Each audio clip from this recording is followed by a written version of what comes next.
अजी राजेश जी, आज मुझे ज्ञानेश्वर धाम जाना है। मैं बहुत दिनों से जाने को सोच रही हूँ, पर मुझे टाइम ही नहीं मिल पा रहा। अरे ठीक है, चले जाना, पर पहले ये बताओ खाने के लिए कुछ बनाया है या नहीं? जी, खाना बनाकर रख दिया है, खा लेना। अब मैं जा रही हूँ। ठीक है, पर जल्दी आना। फिर पिंकी ज्ञानेश्वर धाम पहुंच जाती है। सभी भक्तों ध्यान रखें कि हमारे बीच में एक बुरी शक्ति घूम रही है जो हमेशा तुम लोगों को परेशान करने की कोशिश कर रही है। इसलिए अगर ऐसा कभी भी तुम लोगों को महसूस हो कि बुरी शक्ति आपको परेशान कर रही है तो तुरंत तुम लोगों को ज्ञानेश्वर धाम आना चाहिए। जी महाराज जी, जरूर। अगर हमें ऐसा कभी भी महसूस होगा तो जरूर ज्ञानेश्वर धाम पर आ जाएंगे। मैं ऐसा क्या करूं जिससे ज्ञानेश्वर महाराज के भक्तों को परेशान कर सकूं?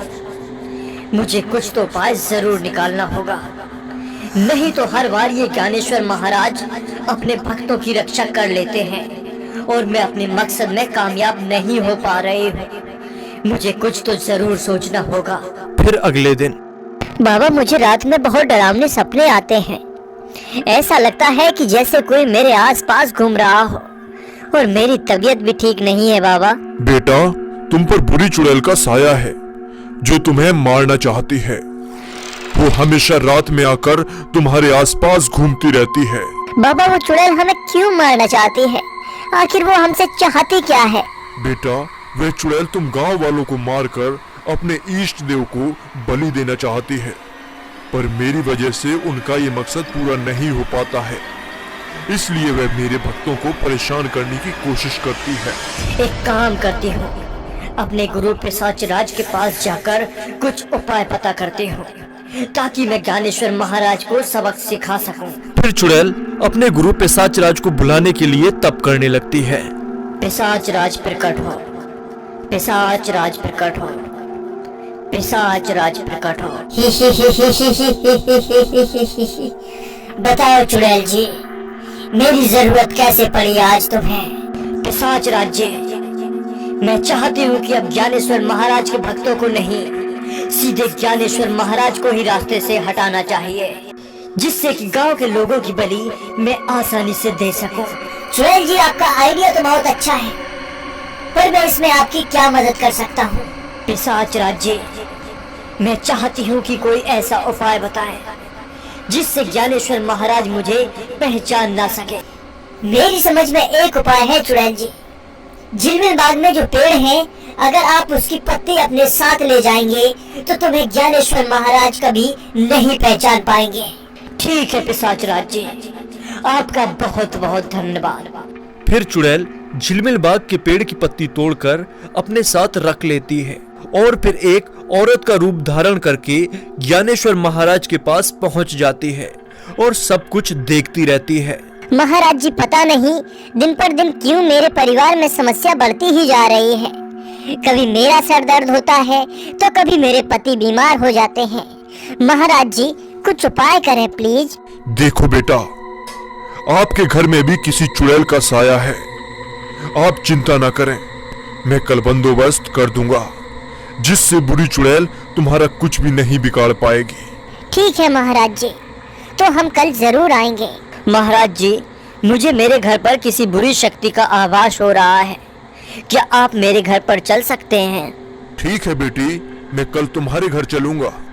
फिर ज्ञानेश्वर महाराज चुड़ैल की बातों में आकर अगले दिन चुड़ैल के साथ चल देता है और घर पहुंचकर पूजा करने लगता है। तभी चुड़ैल उन्हें कैद कर लेती है। अब तो मेरे मकसद को मैं पूरा करूंगी। अब देखती हूँ गाँव वालों को कौन बचाने आता है। चुड़ैल, तुमने मेरे साथ छल किया है, फिर भी कोई बात नहीं, मैं तुम्हारे मकसद को कभी भी पूरा नहीं होने दूंगा। देखती हूँ अब कौन आता है गांव की रक्षा करने के लिए। फिर चुड़ैल ज्ञानेश्वर महाराज का रूप धारण कर लेती है और जाकर भक्तों को देखने लगती है। सभी भक्तगण ध्यान दें, कल हम सभी को हवन करने के लिए मंदिर पर जाना है, इसलिए सभी भक्तगणों को सुबह जल्दी आना होगा। जी महाराज जी, हम लोग सुबह जल्दी आ जाएंगे। फिर सुबह सभी भक्तगण इकट्ठे हो जाते हैं, जिन्हें लेकर वो एक हवेली में पहुंच जाती है। महाराज जी, हम हवन करने के लिए इतनी दूर क्यों आए हैं? हम लोग पास के मंदिर में भी तो हवन कर सकते थे।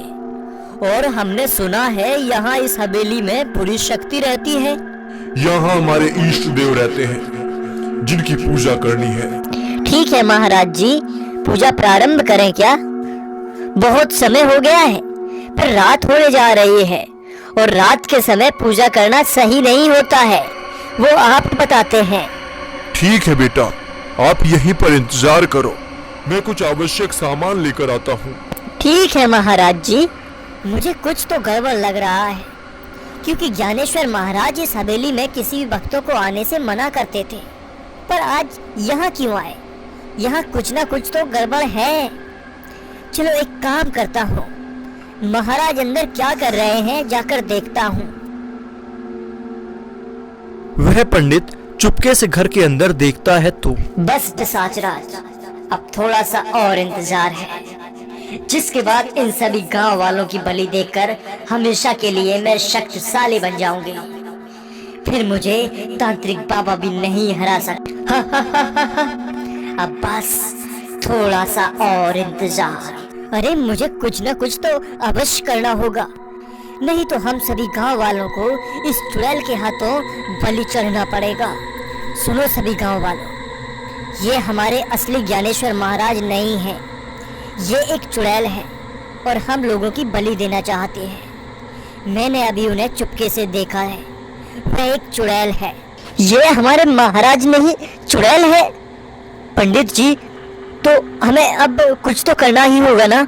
जी हाँ, आप लोग चिंता ना करें, मैं अभी तांत्रिक बाबा को लेकर आता हूँ। तब तक आप लोग अपना ख्याल रखना और इस चुड़ैल को अपनी बातों में उलझाए रखना। फिर वह पंडित तांत्रिक बाबा के पास जाकर सारी बात बताता है उन्हें।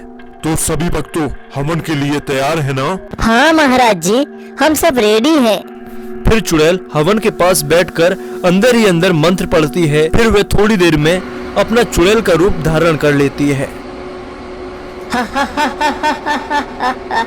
भक्तों, तुम्हें क्या लगता था कि मैं आपका ज्ञानेश्वर महाराज हूँ? नहीं, मुझे तुम लोगों की बलि देनी थी, इसलिए यहाँ लेकर आई थी।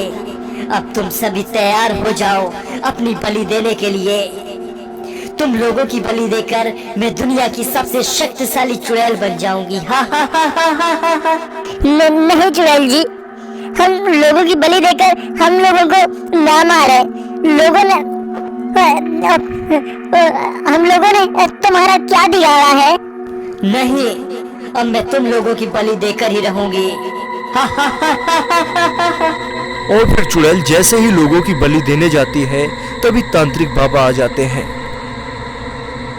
ठहरिए चुड़ैल, तुम्हें क्या लगता था कि तुम तुम्हारे मकसद में सफल हो जाओगी?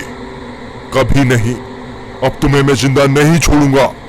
आखिर बहुत हुआ अब तुम्हारा आतंक, अब तुम्हें मैं जिंदा नहीं छोड़ूंगा। फिर तांत्रिक बाबा और चुड़ैल की लड़ाई होती है और अंत में चुड़ैल को मार डालता है और फिर सारे गांव वालों की जान बचा लेता है और अंत में ज्ञानेश्वर महाराज को भी आजाद कर देता है। तो दोस्तों, ये कहानी कैसी लगी कमेंट्स बॉक्स में बताइए। इसके अलावा इस वीडियो को लाइक कीजिए, चैनल को सब्सक्राइब कर लीजिए। धन्यवाद। अब मिलते हैं अगले वीडियो में।